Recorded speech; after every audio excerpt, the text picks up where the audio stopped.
Hilangnya kasih sayang dari orang tua telah menuntun Amir ke dunia narkoba.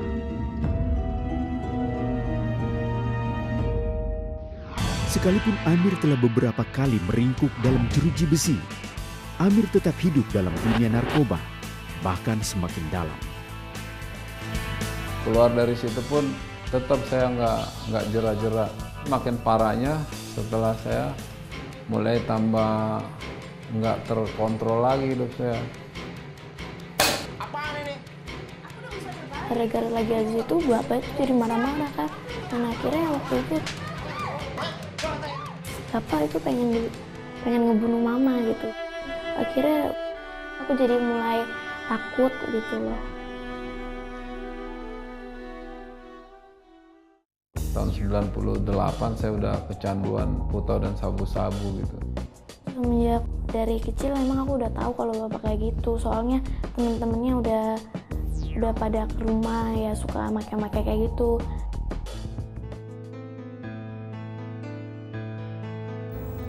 Perasaan ibu hancurlah ini ya.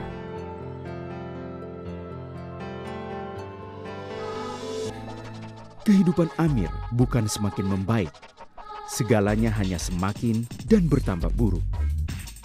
Saya mulai bisnis di putau ini, memang ini yang luar biasa yang nggak bisa saya kendalikan. Selain keterikatannya akan putau, Amir memiliki satu keterikatan yang sangat membuat istri dan anaknya terpukul. Pada akhirnya saya sempat terang-terangan saya selingkuh sama istri saya bawa ke rumah anak mahasiswa waktu itu. Tapi reaksi mama itu nggak kenapa-napa. Tapi aku tahu kalau mama itu sedih banget. Perasaan ibu sampai si bapak udah dingin lah karena tingkah lakunya itu yang nggak berkenan di hati ibu.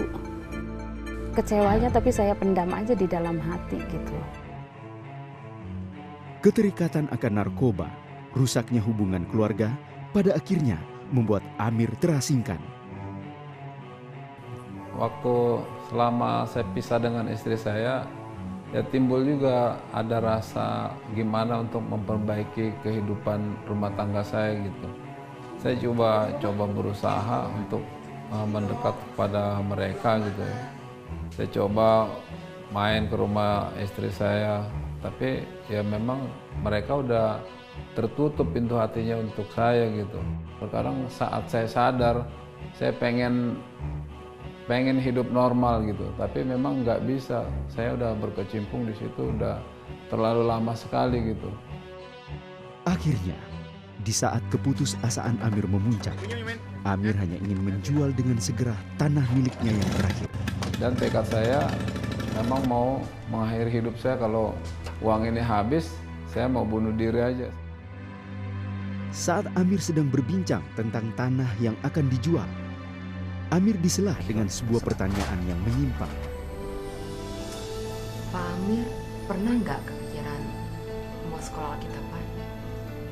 Ya memang saat itu kaget juga saya, kok nggak nyambung ya gitu kan.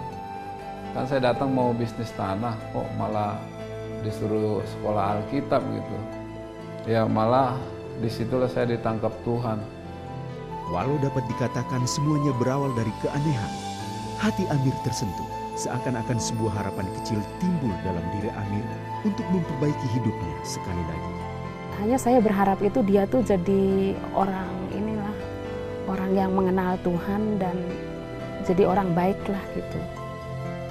Aku relakan aja supaya bapak itu lebih dekat lagi dengan Tuhan, supaya bapak bisa menjadi seorang yang benar-benar takut sama Tuhan dan hanya boleh bersandar sama Tuhan.